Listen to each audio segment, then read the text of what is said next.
Producers in Nigeria have always made films that they think is a trend. Complacency has been a big problem with Nollywood. I not mean more just living like that. I not mean just don't have people to watch them. So that has become a problem. I think when you tell a good story and your production value is decent, which means decent camera, picture quality, and decent sound, because that is where we fall off.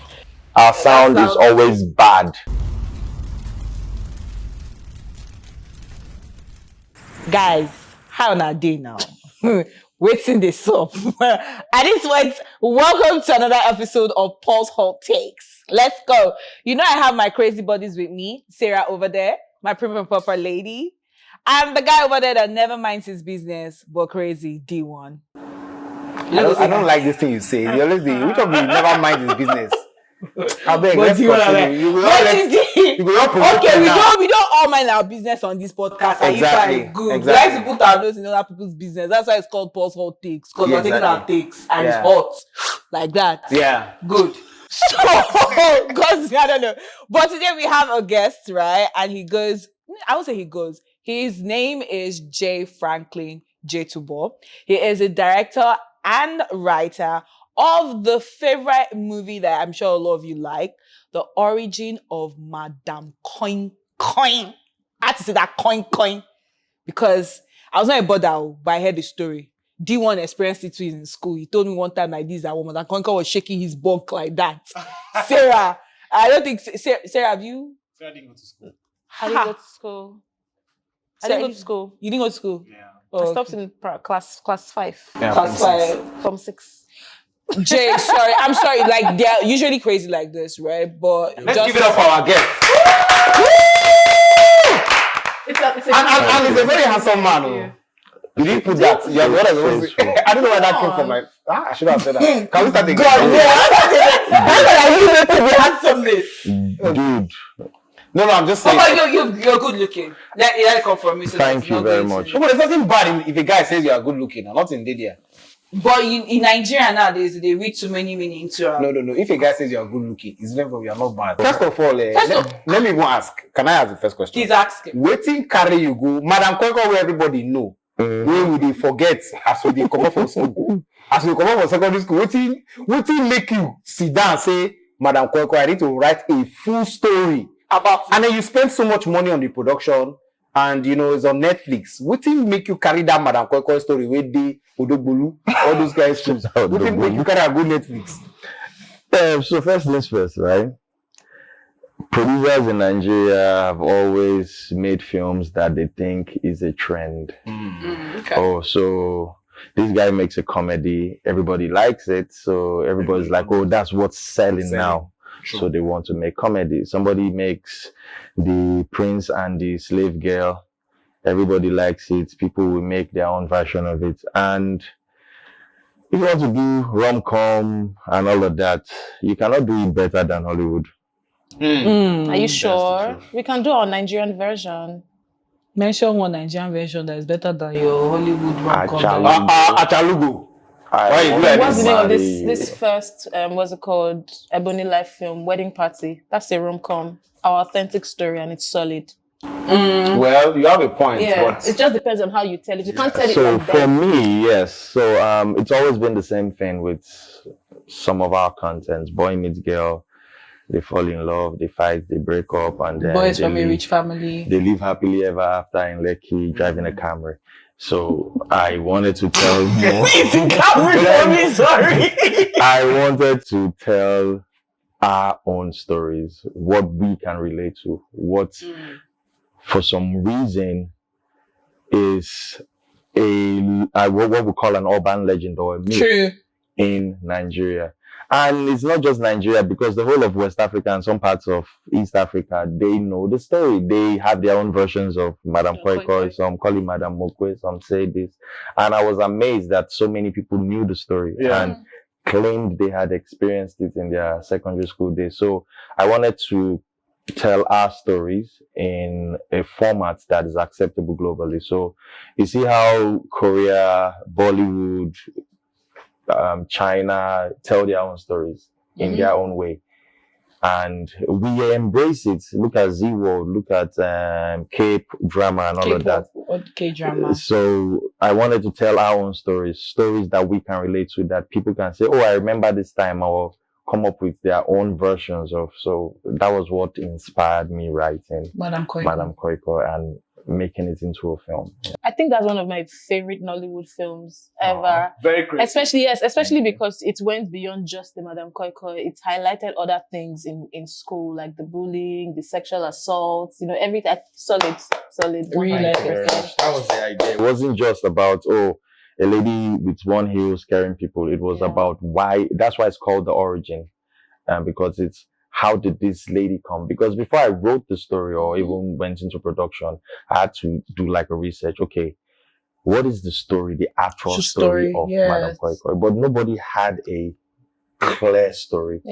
Some version will say, oh, she was a wicked teacher that was flogging students, and then she was driving, had an accident and came back. But the same question I kept asking all of them was, if she was a wicked teacher in this school, how come she is present in that school, in this school, in that one and that one? So there must be something that's attracting her to the school. So we had to sit down and say, okay, it has to be something that draws her in.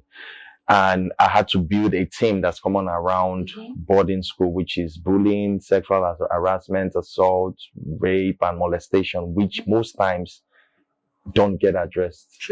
So for me, she was this innocent young teacher who had dreams, but was raped and murdered. And then she died in a forest that was cursed. Because that was where it happened, by a tree where another innocent woman was murdered because they believed she was a witch when her kids died because of sickle cell anemia. They didn't understand what it was. Her children were dying, and then they hung her and said she was a witch. So her spirit kept lingering in the forest because she was cursed. That's Emi's son, the spirit of vengeance. I don't speak Yoruba, but I had to do all my research. So that spirit saw a body and possessed it. And imagine the combination of vengeance. So if you notice, Koi Koi didn't just kill anybody. It was always the offenders. The wicked people, So my question was, after writing the script and the story, how was it for you? How easy was it for you to sell it to Netflix and get funding for the production? So first of all, we raised the money for the production ourselves. Then afterwards, had to sell to Netflix. But right after the pandemic was when the idea to make a film, because the first film I made, my directorial feature film, my directorial debut as a feature filmmaker, was in 2016, Dinner. And after that, I had to sort of take a break to build proper structure for my projects. I don't believe in, let's just do it. It doesn't mean. I like to see process and structure, because that's the only way you can survive. And if you are going to make headway in an industry like Nollywood, then you need those structures, because lots of foreigners are going to come in and say, want to do stuff with people. And if you do not have a structure and process, they are always wary of you. True. And that is something we have always not addressed in Nollywood. Look at what's happening. We met these people, we gave them money, the project was never made, or that and that. So it becomes a problem. So I say, you know what, I'm going to set up a proper structure and put in place processes that will help me not only service my own project, but projects of probably international production houses or other individuals. So I did that. And when the pandemic ended, once they said, the lockdown is over, I said, okay, now it's time for me to make my next film. So I thought to myself, okay, what story do I want to tell? I have other titles, but I said, okay, this is the one I feel like should be made right now. And then we've got to writing. And then at the end of 2021, I finished the script, did all the rewrites, and then we said, okay, let's start production. But then we're looking at it, okay, inflation wasn't crazy back then, right? So the idea was that, okay, we could raise probably 100 million and make this film. Mhm. At most, that includes production and everything. So we started with about 50 million. Yeah. By February, inflation had gone up about 300%. Our budget was at 75 million. By March, it had gone to 80 something million, and we had only raised 10 million naira. Whoa. How do you guys go about raising money for film productions? So that's where the same structure and process I mentioned comes into place, because the reason why banks are not giving out funding to producers is because they need to see how the structure and the process works. Okay. And it has happened before where I think it was EcoBank had this film finance, film fund for filmmakers, but for some weird reason, it got really messed up and they pulled out. Even BOI had one that still got messed up because first things first, if you're making films for cinema, you need to ask yourself questions like, how many screens do we have in Nigeria? And how many people have access to those screens? Right. Yeah. So if you see Lagos, we have the Silverbirds, the Genesis, the Ozone Cinemas, Film One, and all of that. But how many people have access to the screens? So that's one. But this is just Lagos. There's Abuja, there's Port Harcourt, and I think more screens are being built. But at that time, you had very limited screens. And how many people will go see that film for you to recoup your investment? And mind you, as a producer, you don't get 100% of that. Of whatever you make from that film. So even if your film makes 100 million, you get probably within 35 to 40%, depending on your agreement with your distributor. So you don't even get 100%. Let's talk about the reality of Nollywood. Now, I like that you're already painting a clear picture as to like how profit is. Because I know when we hear this movie made 1 billion, everybody's like, hey, Box office. do you understand? But let's talk about, you mentioned earlier that some banks had tried to fund and then they pulled out because something got messy. We hear that Netflix and Prime Video have pulled out as well. as well. What exactly is the issue? Do you think that it's a thing of the industry generally lacking foresight and choosing greed only, or we are just completely disadvantaged based off of our economic power here? So there's a whole lot of factors that are responsible for this. And just so we are clear, Netflix didn't pull out of Nigeria. They only paused on commissioning projects. Okay. For them, they are still licensing content. They need to. That's good news, actually. They are still licensing content, but they said, okay, you know what? Let's do a pay one system where you go to the cinema first, so that we can figure out how best to approach this industry. I can confidently say 50 to 60% of those people have a smartphone. Are you sure? Yeah. Sure, that's 50-60% of Nigerians. I doubt. I think it's I think it's less. Okay.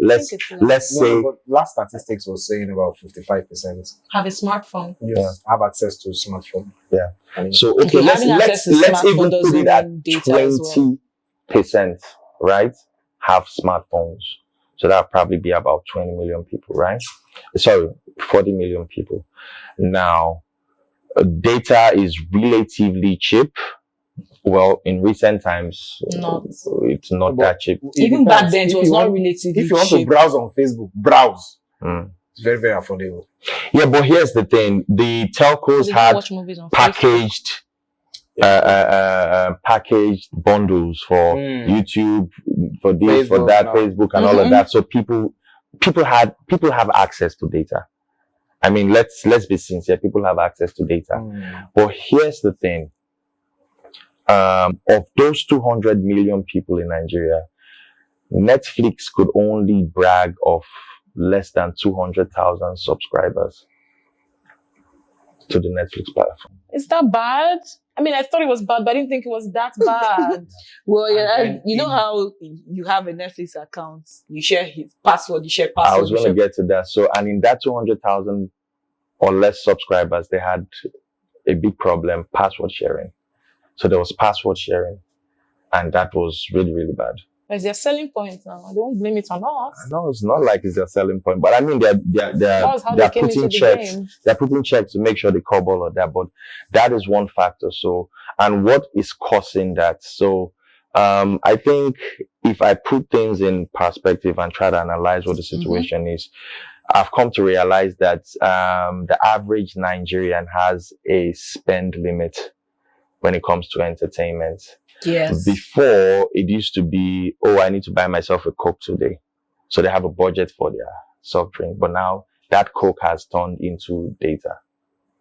Yeah. So if they budget, oh, I'm spending 3 to 5K for data every month, they try to stick to that, because you have to understand that not everybody works and not everybody is earning well. Do you understand? So they try to stick to that budget range.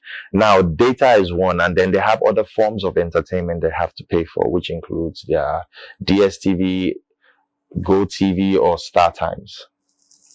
Now, it depends on what economic class you find yourself. If you realize that most people have left the DSTV to probably GoTV or Star Times, because GoTV was a response to Star Times to say, okay, if you are matching this 85% demography of the majority that can afford the premium, which is the DSTV, then we need to create something for them as well.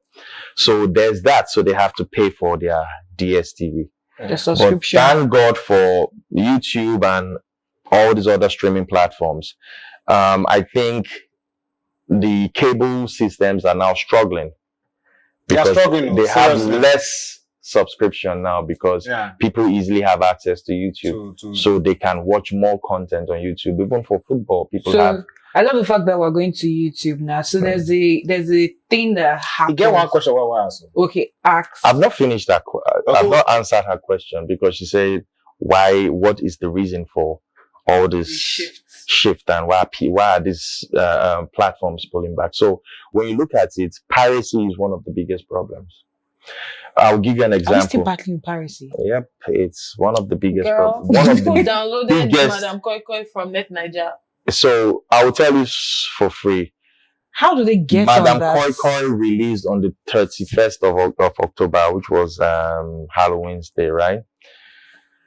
By the next day, we took down 12 YouTube channels that had already uploaded the first part. How did they get it? So once it's a streaming platform, I think they have ways they use in extracting these films. So it's weird.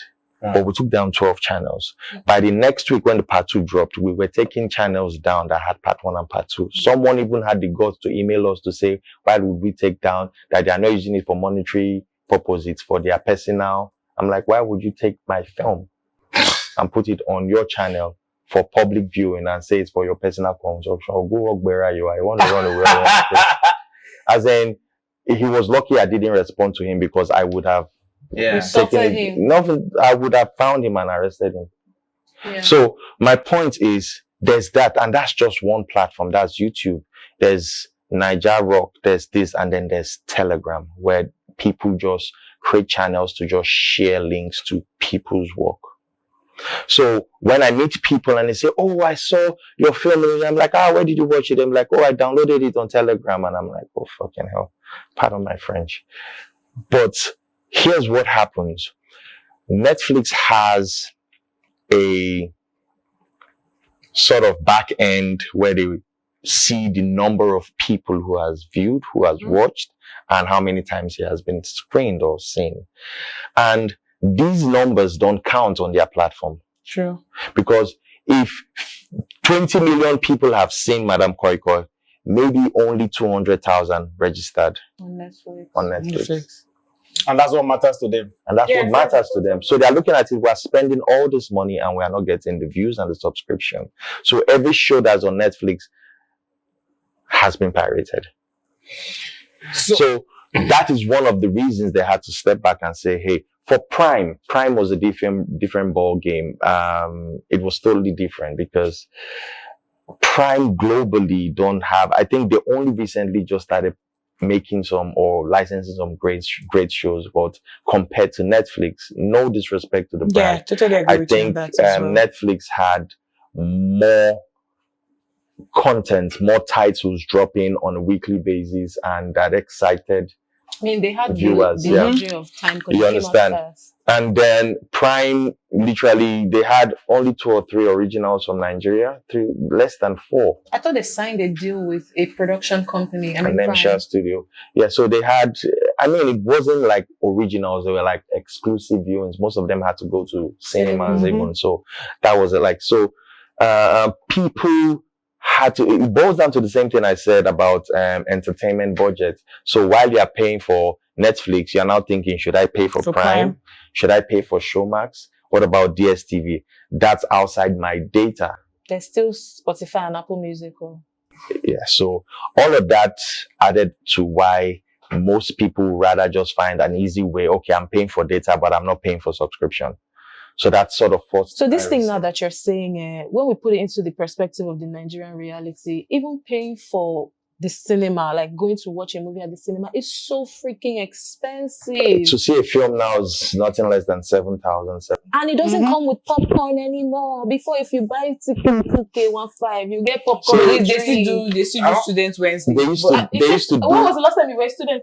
They used to do this movie day every week. That was a silver bed where you pay 1K and you come with a free popcorn. But it doesn't happen anymore. So you get the one where we carry our ID card as student that time. Yes. And then when I finish, I see the carry ID card. So I want to know, like, what is the realistic way for you guys now as filmmakers to make money? Is it just YouTube? Now we're getting into the YouTube conversation. Is it just YouTube? Because on YouTube, it's a thing of once your page is monetized and you get the viewings, YouTube will pay. Okay. And we've seen situations where films are making 1 million views in less than 24 hours. No, but before then, let me just chip this in. I can hear from the way you talk like a person will get standard. Like you are trying to, no. Like you are putting a structure. Yes. Do you understand? I mean, for business to survive, you need to put structures in place. Yeah, the reason Nollywood has struggled till date is because of that same problem. Now, structure. I'm coming. I'm coming. Just wait. Let me. The thing is, wait, I'm coming. He has this. No. I'll just check this thing before you forget. You can tell that this guy has structure. Like he's adding value to the system. He's trying to make things better. Do you understand? He has a standard. What do you think of this pandemic, this YouTube pandemic? Why do you call it YouTube pandemic? Because you can tell, you can actually, let's be honest, you cannot, how many standard movies, how many standard productions do we have on YouTube? But that's the thing. No. Very honest. Let's be There's honest. nothing bad going on YouTube. No, YouTube has its standard. I'm coming. YouTube has its standard. You can't compare its standard to standard. No, but YouTube has a standard. You're putting a film Look at it's not the same one that okay, let me take it back. I'm not done. Just give me 1 minute. This origin, no, wait. Malakoko can go on any platform. My point is, a movie like this, 10, 15, 20 years from now, I don't want to know the standard where they shoot in. Do you understand? This movie will follow in terms of storyline, in terms of everything. What do you think? You now actually put in the structure. You know, so some people they put in make it spoil. And those people where they put in make it spoil. Now then plenty personal. It's painful. I mean, of course now, the junks are more than the quality ones. So what do you think? No, so I don't think those things are junk. People are just trying their possible best to do what they can. No, I've seen a YouTube movie. How much did you spend on producing Madam Kwekwe? Said over 100 million. So not everybody can get 100 million. Even if they cannot get 100 million, and they try their best. I have seen a movie where boom mic they show inside. So we don't need to argue. Let me just break down something Netflix for you. Productions that have that mistake. So when Nollywood started, what they tag or refer to as Nollywood, it had pretty decent productions, from the Violated to Living in Bondage and all of that. They were decent productions. But the same lack of structure created what we know as Nollywood today. So these guys had great stories. They were basically creatives, but they didn't have a structure for distribution. So that is where the marketers came in. These marketers have a network of traders in Aba, in Enugu, in Alaba, in Idumota, in this, in Kano, in Abuja, everywhere. So for them, it's like, we have one container of VHS tape that we don't know what to do. And then that started what we know as Nollywood today. The network of traders. So we had more traders as executive producers and producers of Nollywood content when it started. Because they were the ones who had the access to raw cash, liquid cash, and then they had a distribution network already sort of structure. But then, like I said, if you don't put structure in place, things will happen and people will suffer. But then they weren't prepared for technology. Sure. So when I say they weren't prepared for what's it called? The disruption that technology will bring. So then came video CDs. It became even better for them because they could take a film. I mean, the runtime length for a single VCD is 45 minutes. So that's why I had disc 1 and disc 2. That was what brought the part 1, part 2, brought out the reasons for part 1, part 2, part 3 that was now popular with Nollywood films. So, but when DVDs now replace VCDs, DVDs have more runtime and more storage. So you can even put 3-4 films in a DVD collection. Yeah, but then it's destroyed their business model because their business model was that you buy part 1, part 2, part 3, part 4, and they continue to sell. But then with the DVDs, it became difficult for them to sell more copies. And when you put that into perspective, as a trader, why are you trading? For profit, right? And if that particular product is not making profit, what do? You find a product that will make the profits. So that's what happened to most of them. They just realized that, man, this market not they sell again. No. What do we do? They all some branched into hotel because they made money. Trust me, that era of Nollywood made money. I can tell you for free. But not the actors. Oh boy. I'm asking. The producers, the actors made money as well too. My mother-in-law and father-in-law were the biggest marketers in Idumota. Bonaj. They used to have all sorts of productions and people will fly in from Jamaica, other parts of the world to come buy in bulk. So they were making money. I'm talking about raw cash, not the one that you're waiting. Oh, we signed a contract. No, sales are happening. You could count 10, 20 million naira every day from sales. So things then changed. Let's get into how things changed. But then with the disruption of the DVD, it became hard for them to make those kind of sales. So business started struggling. But then came YouTube. And then came DSTV. So DSTV started Africa Magic. This one. Okay, Star Times. Let's not leave Star Times. But DSTV came first. Okay. So DSTV started the Nollywood channels. So they started producing and licensing old things. So people who already had DSTV was like, okay, why am I buying? So they started watching on their already paid subscription. Now that sort of put another setback to producers, and then came cinemas, and then people like Iroko and Ibaka started on YouTube. That gave those in diaspora access to Nollywood films, and then that shift in technology and how content was being consumed sort of put a setback on these people, so they didn't know what to do. So everybody was like, okay, for us to now do stuff, we have to take it to the next level. Then came the cinema era. Now with the cinema era, it was more of a thing of status because people weren't really making that much. Nigerians really don't go to the cinema to watch Nollywood. Nollywood movies when cinema culture came in. All of that passed, and then nobody was still talking about putting proper structures in place. Structured means, okay, if I'm making a film, how do I get my money back? What is the pipeline? Okay, I have funding from this bank. What is the guarantee that if I make a film with say 100 million, that film can make 400 million and I can pay back the loan and also have profit for myself as a producer to make the next film? And those structures include proper distribution, number of screens that were accessible, and other ancillary distributions, which means DVDs, TV licensing. Those weren't in place. They were trying to make all of that happen, But then again, YouTube kept growing. So most of the producers who were producing for DVDs either moved to making films for Africa Magic or shifted to YouTube. And then they were the early producers on YouTube that started making money. And once they realized that, they stayed there. Because people will be wondering, okay, all these people making films in Asaba, where are they showing their film?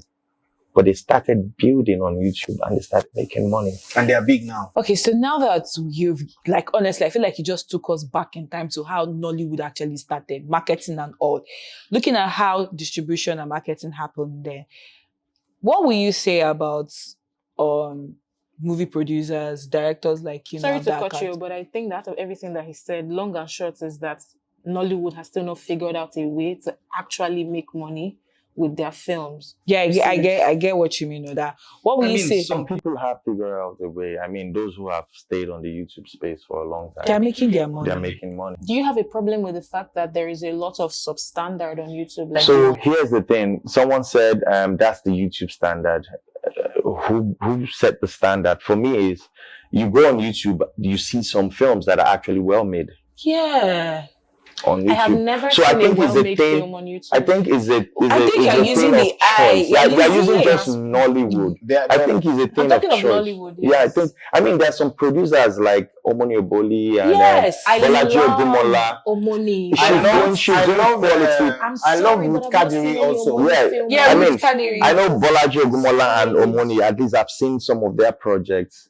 Yeah. I don't watch so much So TV. are you, no, the question I want to ask Sarah is, are you referring to production or storylines? Everything. So Omoni Oboli is somebody who I'm a huge fan of. a title is a Her title, YouTube and that stuff, I think that it's very watered down compared to the level of excellence that she has given us. I'm using Omoni as an example because that's the only person I've given a chance to go watch her stuff on YouTube. Like, because I like her normally, I like her productions. But when I watch her stuff on YouTube, it's not, I feel bad saying this, but like, it's not up to the Omoni level of standard and excellence. And you take it down to the other producers. I think there's just something about YouTube productions that waters down. Yeah, because you have quality. No. So let me explain something to you. You have to look at the budget at which you're playing. So if you are going to make a film for YouTube, and you do not want to invest 100 million naira, 50 million or 50 million naira. So you're trying to tell a decent story, limited location, limited actors, and probably a very good, decent story. So I think the approach to YouTube is more about what story are you telling? How can people relate? And how well does it cause social commentary or conversations afterwards, like her film, the popular one, did. You understand? But in the same light, most people, like it was in the old times, see a movie someone made which is decent, and then they want to repeat the same kind of film because they think it's a format or a template that works. And then they keep making watered down versions of those films. So I think that is where the problem lies. And once people get comfortable, I still got views. Oh, they liked it, and they just stay. I see complacency has been a big problem with Nollywood. It not mean more just living like that. It not mean just doing people still watch them. So that has become a problem. And even when we now have better funding, it still remains a problem because for them it's like, why will I use all this money to know? It not mean we will just run them like that. Our people will still watch it. But I wanted to say something there. In as much as those movies they are not up to standard, let's be realistic. I feel like over time, the so-called people that don't have structure, they will take over from the people that have structures. Like now, because of how expensive it is and you're trying to, do that standard now, you've not done as much as you would love to. But see those people will not get money. I mean, we don't get structure, like you say. They fit do like 10 movies in 1 week. I think the problem How do you beat that? Because in the end, they are making more money. So my point is, you have to choose a model that works for you. That's what I've told every producer. But a model that works for you. Yeah. But if care is not taken, over time, people like you that have structure and are adding value, they will kick you out. It depends. So let me did not go to YouTube. By now, she'll not be relevant. I don't think so. No, that's what I'm saying. Look at Bimbo. Did you think Bimbo was going to have a YouTube channel? Bimbo is different from no, Omori. Bimbo is also. How did I know is Bimbo? different Bimbo from was a Omori. singer. Mind you. Okay, what Omori about has the girl that always been won more than an actor. It's just like saying Trailblazer? What's her name from No, it doesn't AMVCA? work. The first What Trailblazer does from not work? AMVCA. What I've got her Bisola. name. What's her name? Bisola Ayola. Is it Bisola? The one that did Is this it recent. Tenny? I think it's Tenny. Look at Tenny. I remember Tenny's first movie. The next thing I see Tenny is on what? You even Timmy that is claiming Bad Boy. Timmy is on YouTube. Go and check most of your A-list artists are So moving let to me YouTube explain now. something to you, right? Structure also involves, as a production company, I have a YouTube channel, right? Yeah. And we are in the process of releasing series of projects for our YouTube channel. That means series, films, and all of that. But that doesn't mean Oh, we'll YouTube series are solid, by the way. that doesn't mean we'll now water it Yes, down to the it's true. point And some where. people have hacked that YouTube YouTube. series Yeah. are very series are But that solid. doesn't mean I will now, or my studio will now water it down to the point where people are like, what's this? No, we're going to No, but tell it great depends. stories, but on a budget. Thank On a budget you. means great story, great performances, production value, great. Because let me tell you the truth, it's the same camera that you use to shoot a big budget film sometimes. Because I mean, most of them shoot with Blackmagic and 5D Mark III.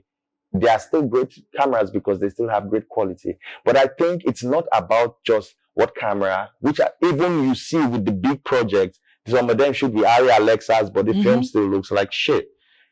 So it boils down to they say, tell a good story and people will come. Yeah. Thank you. There was an experiment by the guys at Pixar where they were in the process of making an animation, but it was in black and white. It wasn't done, but they had great sound and a great story. People forgot that it was in black and white and were driven by the emotion. So I think when you tell a good story and your production value is decent, which means decent camera, picture quality, and The decent editing, sound, yeah. because that is where we fall off.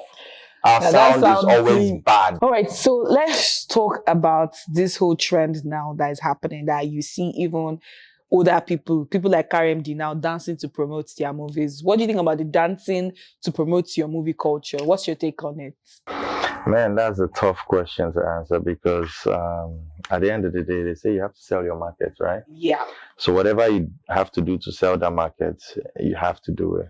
I'm not one of those producers that will make a film and want to go out and dance because I don't even like that kind of publicity. But it is what it is. You don't read. It is what it is. If you have to dance to sell your film You don't and make the sales, then if you don't have a choice, then if you have dancing to will do. give you 1 million sales, you know go do it. You go do What that. do you use So at the end of the day, it's what works for you. But there was one lady, I think it was an actress, she came out and she was really irritated with the whole About- dancing thing. And I understand because as a creative, you go shoot. Like, okay, for instance, you spend so much money, you do all these things you're doing, you will now still stress yourself, to dance. You will now be stressing your actors to dance and be changing clothes. Gun, gun, gun, gun, gun. So TikTok. it's marketing. Hollywood has a very different approach. Hollywood will create skits. So take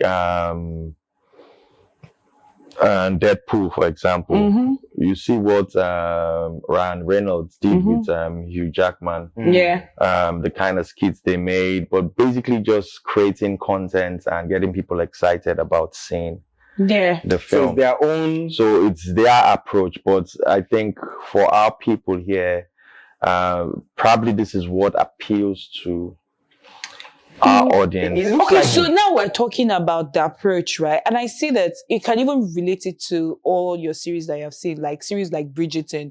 You see a lot of things happening on set. So I think more actors will be willing to join in any promotion if it's done within the space of, we're still on set, we're still on site. Yeah. Not after I've moved past this movie, you're calling me like 3 or 4 months later to come and start doing promotion. When I'm thinking of the money where they don't pay me don't expire. I think that the least that Nollywood actors can do for us is dance. I think that Nollywood actors are very lazy with media rounds and they're the quickest to scream, Hollywood, oh, you don't see Hollywood actors dancing. But do you know how much Hollywood actors put into flying for media? The Hollywood production will come out and an American is going to the UK, is going to Asia. Do you understand? Traveling Yeah, I get you. all around the world just to do promotions for the film. But just to get a Nollywood actor who is in Lagos to come for a media interview to promote their film. It now depends on the media platform. Even Because as some of great those as the media media platforms- platform is, we can all admit that musicians are stressful, no doubt, but actors are even more stressful But when to it me, comes I to. feel like it will still boil down to the contracts.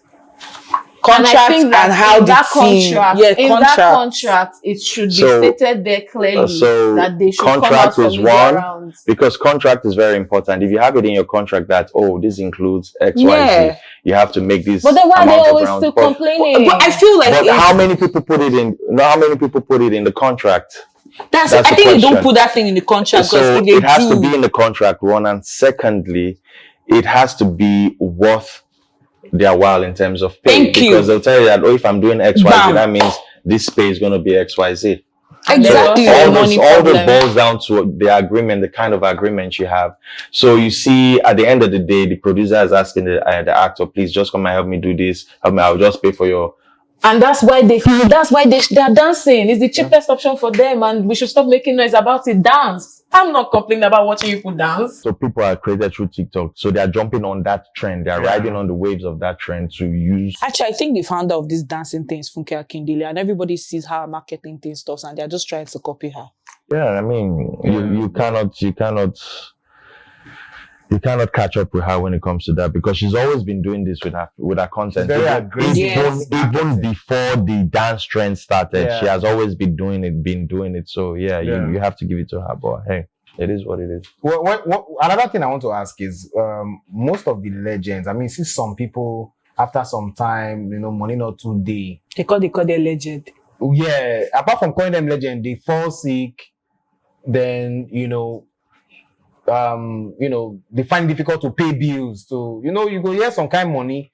Maybe somebody is not feeling fine now, and then you hear that, oh, they are opening a GoFundMe for 6 million, 10 million, 20 million.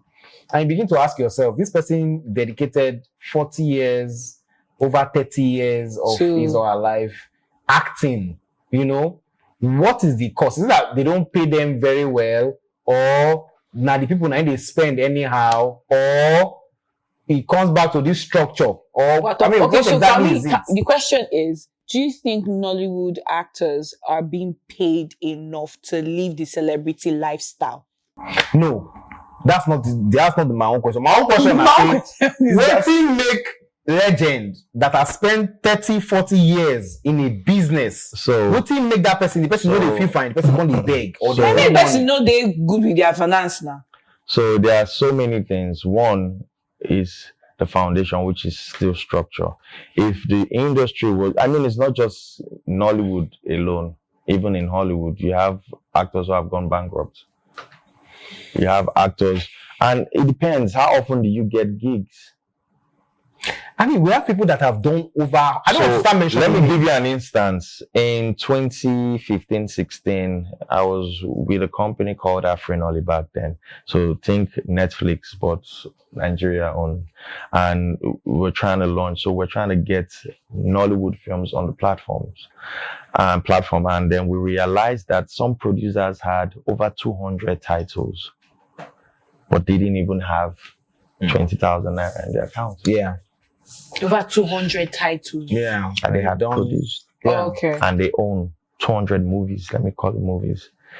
And now, what's the reason for that? Is the same thing. No structure, no proper planning. Now, I've made all these films. I made sales at that time, but some of them went into this, had to move businesses. But thanks to YouTube, most of those titles have been uploaded on YouTube. So I think they're making some earnings. But my point is, when there is no proper structure, that's one. Structure, which includes guilds, and guilds, which is more or less like a union that says, okay, there should be a certain amount. And because Nollywood is more or less an independent film industry where the only structured networks you have are the DSTVs and Rock. Every other person is, oh, I collected money from my father, my friend, my this, and I made this film. You beg the actors. So how much are they really getting paid? But in recent times, I think there's been a sort of rethink to the approach of actors and their fees. And with the guilds, I think a lot more people are beginning to understand that, we need to plan for our future.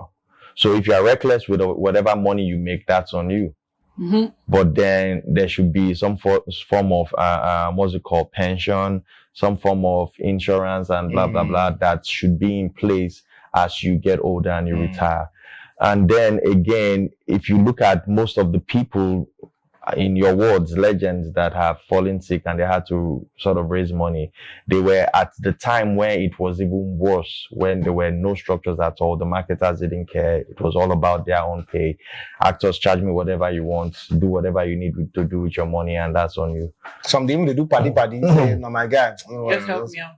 So Okay. yeah, so that's that. That's that. Okay, so let's quickly wrap this up and let's go to the award system in the Nollywood space. So far, so good. So far, is AMVCA that is topping it. What's your take on it? Do you think the system put in place to vet movies and even give the awards, what's your take on it? Why are you taking a deep breath? Because for me, they have a jury system. It has sort of improved because before there were categories that were voting categories, which didn't make sense. Okay. Do you understand? Like best actor, best. So if I'm more popular than you, and even though I'm not a great actor, but as long as I get nominated and I have a lot more followers and fans, that means I win the category.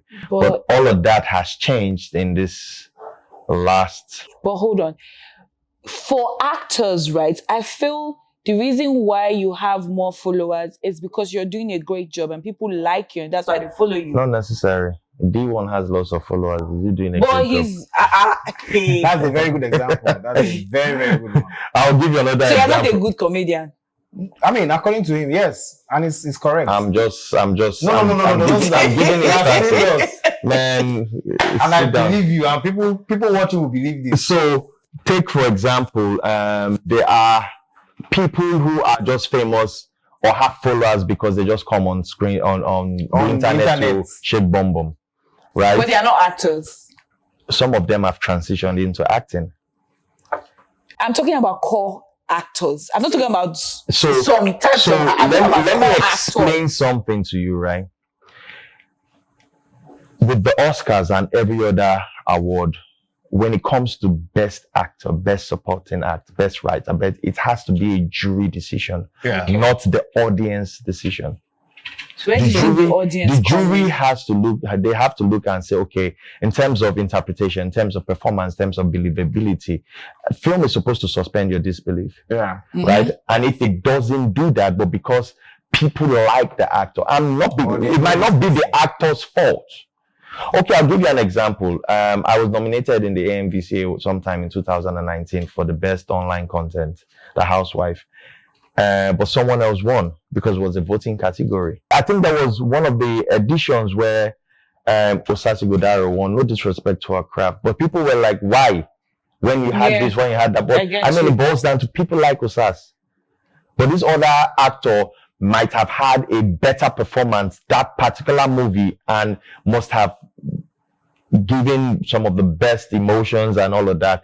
But because she doesn't have that kind of fan base that Osas has, then Osas will win. That's an instance. But what I'm saying is, actors are good as long as you're popular.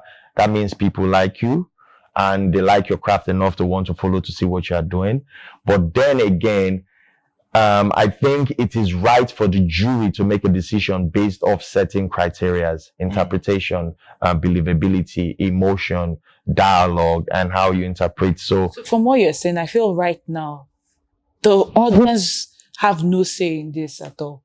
Because if you look at all the awards, best actor, best actress, supporting, best movie, you have best director, you have TV series, you have short movies, you have online. Where does the audience play in this category? They should just sit at home. Online. There are certain categories that they can perform and they can vote, but not in categories like best actor. That's a very best actress, best screenplay. What if I have lots of friends and I tell my people just keep voting for my screenplay, and maybe your screenplay is shit? How do you in the first place, that? what I feel like if your movie gets to the nomination, the jury should do a great selection that all movies getting to be nominated are badass movies. There shouldn't be any shitty movie on the nomination list at all. I think that's where the jury should even come in more. If people are sending in their movies in, the jury should be like, okay, this is what we are looking for. No Watered down movie should make it there at all. Yeah. So my point is, there is a process for selection. People submit their projects, and based off certain criteria, okay, what do you think about this? Is it a worthy title to be shortlisted for probably a nomination? So sometimes the overall project might not be as great as another, but maybe an actor gives a performance that is recognition worthy, and they'll be like, oh, this person should get nominated for this particular category. And then sometimes it could just be how the film was lit, the lighting of the film. It could be the production design. So it's not necessarily it has to be the best film. Yeah. But they could get something right and be like, oh, we love the production design, but the story wasn't great. And then it could get a nomination for production design. So did you get, anyway, that's another conversation for another day. I just wanted to chip this in. One thing that pisses me off right now is what some of the producers, and thank God you're a producer, what they do. So because somebody is popular online from skits or something, they feel the need to now put the person to play a major role. And this person is not a thespian by all standards. The person knows sabi. Same thing So I they are was just looking, trying to say. Yeah, they are looking at, oh, if this film comes out, this person go post up for him page. The followers he has. I don't want to mention names, although there are some people that have crossed from that, they've transitioned. Yeah, I mean, they've transitioned. So it's the same thing I was trying to explain to you, that somebody has lots of followers, and because the person has followers and they like the person for a particular reason, they might go and vote for that person even when the person is not the best. But have you selected anybody based on, say, this person famous and you did look publicity? Bro, if you've seen all my projects, I go for actors that can deliver and interpret the role I'm giving them to play. But that one that you go for now, has it had an effect? Be honest, in terms because of... at the end of the day, on the long run, it has a better effect. On the long run. On the long run. Even on the So short term. which makes me okay. So I have an opinion about watching a movie that is star-studded. This is what I mean by star-studded. All the actors playing lead, supporting, even supporting, sometimes even extras, they are all stars. I have an issue with that because I feel like it waters down the movie. So, I mean, it depends. They are. For example, I'm just going to list one. Everybody Loves Jennifer, that came out, I think, last year. The only person that I actually liked in that movie was Lai.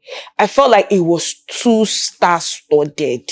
Like, there are a lot of people that didn't need to be there. There's another movie I even watched of recent. This one that had this guy play that looked like Ashake. I've forgotten his name. Was he Nigerian Love Story? And that movie that came out, it was too star-studded for me because I felt like there are a lot of roles that could have been given to other actors. You didn't have to fill them up with this star. Honestly, I don't know what Uche Montana was doing on that film, if you ask me. The girl's sister could have been somebody else. Uche Montana's friend, which was V. Well, I didn't understand it. These were roles that could have been filled by other people. That's the producer's choice. That's the producer's choice. I mean, everybody they have their own strategy on how they want to promote and sell their film. So while I would have a different approach, because for me, it's more about the kind of impact the film will have on the audience versus, oh, this person is in this film and I'm not feeling the energy. Do you understand? I would rather you watch the film, not even knowing who the actors are, and then you're drawn to it. Yeah. Because I used to say that the guy that played the bully in your movie, yes, Madam Koiko, that was the first time I was seeing him, and because of that, he was good. Chooks Joseph. I mean, they all came in for audition. So this is how I approach my own process. There are certain actors I know that, oh, this role is going to be good for this person, like Ireti Doll. Like Ju Chukuka. I like, okay, this person. So the others I auditioned, they all came in for audition. and they had to read, and I would pair them. And once I saw Chuks Joseph, he didn't get his lines. He was missing his lines, but the attitude, the presence he had made me say, okay, this is my guy. Even when the others were like, oh, but he's missing his lines. I'm like, no, this is Lashe. Yeah. And then when we got on set, he had taken his time to properly understand the script and know both his lines and the other people's lines. And he was effortless. Everybody felt the energy. So for me, I would rather, and that's what I do. People like Remy Day, what's her name?